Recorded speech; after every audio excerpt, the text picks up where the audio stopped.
ചോദ്യമൊന്നും അല്ല. ഞാൻ കല്യാണം കഴിക്കാൻ വേണ്ടി റിലേഷൻഷിപ്സ് ഒക്കെ ഉണ്ടായിരുന്നു, അത് വർക്കായില്ല എന്നുള്ളതാണ്. അല്ലെ, പലപ്പോഴും നമ്മളെ അമ്മമാരൊക്കെ പറഞ്ഞു തരുമല്ലോ, നമ്മളൊരു ദാമ്പത്യ ജീവിതം മുന്നോട്ട് കൊണ്ടുപോകണമെങ്കിൽ അഡ്ജസ്റ്റ് ചെയ്യണം, കോംപ്രമൈസ് ചെയ്യണം എന്ന് പറയുമല്ലോ. ഈ അഡ്ജസ്റ്റ്മെൻറ്റും കോംപ്രമൈസൊക്കെ ചെയ്യുമ്പോൾ നമ്മൾ വളരെ ഫ്രസ്ട്രേറ്റഡ് ആയിട്ടായിരിക്കും ആ ബന്ധത്തിൽ. അല്ല, അത് അഡ്ജസ്റ്റ്മെന്റ് കോംപ്രമൈസ് എന്നല്ല, അത് നമ്മുടെ ഒരു കംഫർട്ട് സോൺ ഉണ്ടല്ലോ, അത് മനസ്സിലാക്കുക എന്നുള്ളതാണ്. ഇപ്പം എല്ലാ റിലേഷൻ, ഇപ്പോൾ കല്യാണം മാത്രമല്ല, ഇപ്പം നമ്മൾ അമ്മോടാണെങ്കിൽ നമ്മൾ എല്ലാ കാര്യവും അങ്ങോട്ടും ഇങ്ങോട്ടും ഒന്നും ഇഷ്ടപ്പെടില്ല, നമ്മൾ വഴക്കുണ്ടാവും, ഡിസഗ്രിമെൻ്റ് ഒക്കെ ഉണ്ടാവും, അല്ലെങ്കിൽ എൻ്റെ അനിയത്തി ആണെങ്കിലോ ഫ്രണ്ട്സ് ആണെങ്കിലോ ഒക്കെ ഉണ്ടാവും. പക്ഷെ അതിൻ്റെ ഒരു ബാലൻസ് കണ്ടുപിടിക്കാൻ പറ്റുക, അതിന് നമ്മുടെ ഒരു കംഫർട്ട് സോൺ മനസ്സിലാക്കാൻ പറ്റുക എന്നുള്ളതൊക്കെയാണ് പ്രധാനം. അതല്ലാണ്ട് ഞാൻ ഒട്ടും അഡ്ജസ്റ്റ് ചെയ്യില്ല എനിക്ക്, അങ്ങനെയല്ല. അതിൻ്റെ ഒരു എന്താ പറയുക, നമ്മളുടെ ഒരു വകതിരിവിനനുസരിച്ചിട്ടുള്ള ഒരു ഇതുണ്ടല്ലോ, അത് അതെ, നോട്ട് എല്ലാ സഹിച്ചുള്ള വിവേകത്തോടെയുള്ള ഏത് ബന്ധമായാലും കൊണ്ടുപോകാനുള്ള ഒരു മിടുക്ക് എന്നുള്ളതാണ്. അതല്ലാണ്ട് ഒട്ടും അഡ്ജസ്റ്റ് ചെയ്യണ്ടെന്ന് ഞാൻ പറയില്ല, ഭയങ്കര അഡ്ജസ്റ്റ് ചെയ്ത് ജീവിക്കുമെന്ന് ഞാൻ പറയില്ല. അൾട്ടിമേറ്റ്ലി നമ്മൾ കംഫർട്ടബിളായി, നമ്മൾ ഹാപ്പിയായി, നമ്മൾ പീസ്ഫുള്ളായിട്ട് ഇരിക്കുക, നമ്മുടെ കൂടെയുള്ള ആൾക്കും അത് കൊടുക്കാൻ പറ്റുക എന്നുള്ളതാണ്. അപ്പം അങ്ങനത്തെ ഒരു സ്പേസ് ക്രിയേറ്റ് ചെയ്യാൻ പറ്റിയാൽ നല്ലതായിരിക്കും. അതല്ലെങ്കിൽ രണ്ട് വഴി പോകുന്നത് തന്നെയാണ് നല്ലത്. അനുമോൾ അഭിനയിച്ച സിനിമകളിൽ 50-ന് മുകളിൽ സിനിമകൾ അഭിനയിച്ചിട്ടുണ്ട്. പക്ഷെ അഭിനയിച്ച സിനിമകളിൽ എനിക്ക് ഏറ്റവും ഇഷ്ടം വെടിവഴിപാടാണ്.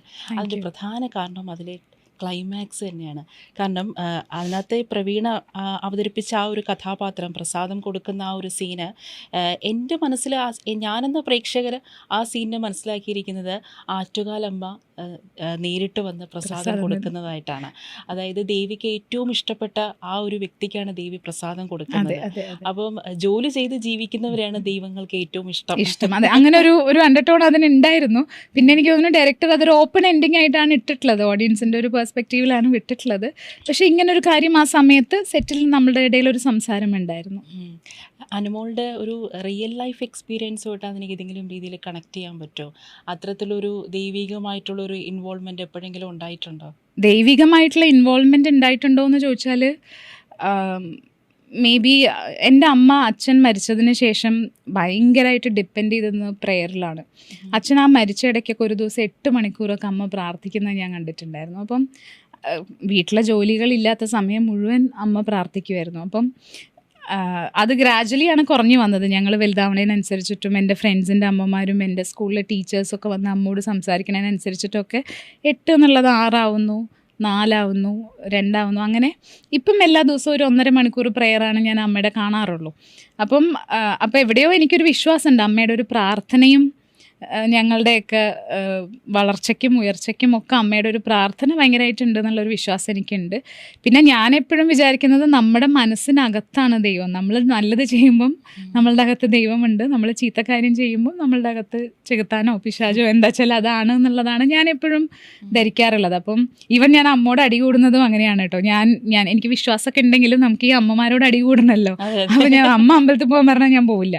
അപ്പം ഞാൻ പറയും, എന്താ അമ്മ, ദൈവം എല്ലായിടത്തും ഉണ്ട്, എൻ്റെ മനസ്സിലാണ് ദൈവം എന്നൊക്കെ പറഞ്ഞിട്ട് ഞാൻ അമ്മയുടെ അടുത്ത് അടി കൂടും. പക്ഷെ ഞാൻ പോവാറുണ്ട്, എനിക്ക് ആ ഒരു പവറിൽ വിശ്വാസമുണ്ട്.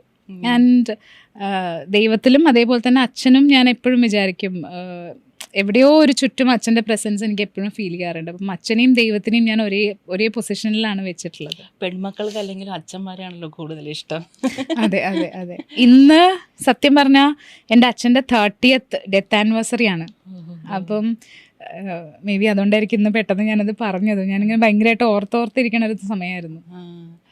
എനിക്ക് പലപ്പോഴും ഈ ഇൻ്റർവ്യൂവിൽ അനുമോള് പറഞ്ഞിട്ടുണ്ട്, അതായത് ഈ വെടിവഴിപാടിൻ്റെ സെറ്റിൽ ഒരു മഹാറാണി പോലെയാണ് അനുമോൾ ട്രീറ്റ് ചെയ്തതെന്നുള്ളത്.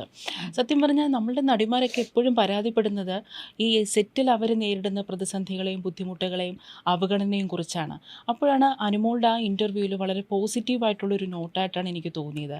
വളരെയധികം നല്ല രീതിയിൽ എനിക്ക് ട്രീറ്റ്മെൻറ്റ് കിട്ടി, മഹാറാണി പോലത്തെ ഒരു ട്രീറ്റ്മെൻറ്റ് കിട്ടി എന്നുള്ളത്. പക്ഷേ എല്ലാ സെറ്റുകളിലും ഇപ്പോൾ നേരത്തെ പറഞ്ഞ പോലെ തന്നെ 50-ന് മുകളിൽ എല്ലാ മനുഷ്യരും ഒരുപോലെയല്ല. ഇപ്പം നമ്മളുടെ ലോകത്തെടുത്ത് നോക്കിയാലും ഈ സ്റ്റുഡിയോയിലെടുത്ത് നോക്കിയാലും ഇവിടെ 10 ആൾക്കും 10 സ്വഭാവമാണ്. അപ്പം അതുകൊണ്ട് നമുക്ക് ഒരു സ്ഥലത്തൊരു മോശം നടന്നു എന്ന് വിചാരിച്ചാൽ എല്ലാവരും മോശമാണെന്നും പറയാൻ പറ്റില്ല. ഇവിടെ നല്ലത് നടക്കുന്നതുകൊണ്ട് എല്ലാവരും നല്ലതെന്നും പറയാൻ പറ്റില്ല. വെടിവഴിപാട് ഞാൻ ഭയങ്കര കോൺഷ്യസ് ആയിട്ടുള്ള, എനിക്ക് ഒരുപാട് ഇൻഹിബിഷൻസ് ഉള്ള അനുമോൾ എന്നുള്ള ആക്ടർക്ക് ATL പൊങ്ങാത്തൊരു റോളായിരുന്നു. അപ്പം ആ ടീമിനോട് ഞാനത് കമ്മ്യൂണിക്കേറ്റ് ചെയ്തിട്ടുണ്ടായിരുന്നു. പക്ഷെ അവർ ട്രൈ ചെയ്ത് നോക്കാം എന്നുള്ള രീതിയിലാണ് നമ്മൾ ആ പ്രോജക്റ്റ് ചെയ്യുന്നത്.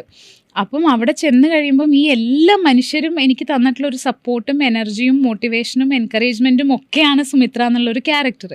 അത് ആ പടത്തിൽ വളരെ നന്നായി പോയി. പക്ഷെ ഞാൻ ചെയ്ത എല്ലാ പടങ്ങളും അങ്ങനെ ആയിരുന്നില്ല. എനിക്ക് വഴക്ക് കൂടേണ്ടി വന്നിട്ടുള്ള പടങ്ങളുണ്ട്, എനിക്ക് കാര്യങ്ങൾ ചോദിച്ചു മേടിക്കേണ്ടി വന്നിട്ടുള്ള പടങ്ങളുണ്ട്, പേയ്മെൻറ്റിന് വേണ്ടി ദിവസവും 10 വട്ടം വിളിക്കേണ്ടി വന്നിട്ടുള്ള പടങ്ങൾ, അങ്ങനെ പലതരം അനുഭവങ്ങൾ ഉണ്ടായിട്ടുണ്ട്. അതല്ലെങ്കിൽ കംഫർട്ടബിൾ അല്ലാത്ത രീതിയിലുള്ള ആളുകളുടെ കമൻ്റടികളോ അല്ലെങ്കിൽ സംസാരങ്ങളോ ഒക്കെ എല്ലാ സ്ഥലത്തു നിന്നും കേട്ടിട്ടുണ്ട്. പക്ഷെ അത് എനിക്ക് എവിടുന്നാണോന്ന് അറിയില്ല, എനിക്ക് ദേഷ്യം വന്നാൽ പ്രതികരിക്കേണ്ട സമയത്ത് അപ്പം പ്രതികരിക്കാൻ എനിക്ക് പറ്റിയിട്ടുണ്ട്.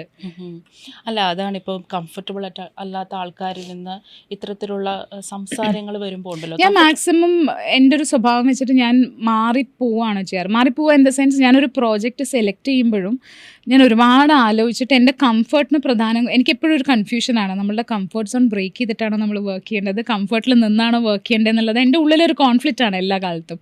പക്ഷേ ഞാൻ ചൂസ് ചെയ്ത മിക്ക പ്രോജക്ട്സും ഞാൻ കംഫർട്ടബിൾ ആയിട്ടുള്ള ഞാൻ കഥയും എൻ്റെ ക്യാരക്ടറും നോക്കുന്നതിൻ്റെ ഒപ്പം ഞാൻ അടുത്ത് നോക്കുന്നത് ഈ മനുഷ്യരായിട്ട് ഞാൻ കംഫർട്ടബിൾ ആയിരിക്കും എന്നുള്ളതാണ്. എനിക്കൊരു കംഫർട്ടബിൾ അല്ലാത്ത സ്പേസിൽ ആളുകളുടെ കൂടെ ഇരിക്കാൻ പറ്റില്ല. നിങ്ങൾ ചിലപ്പം എന്നെ അധികം സിനിമ ഇവൻറ്റ്സിൽ കണ്ടിട്ടുണ്ടാവില്ല. സിനിമ ഇവൻറ്റ്സിൽ ഞാൻ അധികം പോവാത്തത് എനിക്ക് അവിടെ എല്ലാവരുമായിട്ട് ഞാൻ ചിലപ്പോൾ കംഫർട്ടബിൾ ആയിരിക്കില്ല. കംഫർട്ടബിൾ അല്ലാത്ത ആളെ കണ്ടാൽ എൻ്റെ മുഖവും എൻ്റെ എനർജിയും എൻ്റെ ഭാവവും എല്ലാം മാറും.